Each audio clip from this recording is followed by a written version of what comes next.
naagna guryaha Soomaalida maxay u dumaan Allah naag iska dhisayso naag iska dhisayso ayaa dhibaato weyn ku haysa community-ga gabar i dhageyso guriga aad dhisanaysid kuma xirna gabadhan aad rabtid inaad iska dhistid wallahi kuma xirno adiga kugu xirantahay hooyaa noqonaysa ilma dhalaysa nolol ku sugayso mustaqbal ku sugaya cunugaaga iskuul rabaa adiga mustaqbal u baahanta xaajiga mustaqbal u baahaya guriga nolol ay rabtaa adaa qof iska dhistid qof u noolow adi qof u noolow inaad istutustid ama iska dhistid iska dhistid de nolol laguma dhiso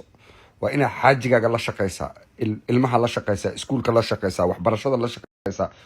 guriga iyo nolosha iyo mustaqbalka sidee hooyo lagu aamini karaa adaaba rabtid inaad gabar kale iska dhistid waxaasi waa ceeb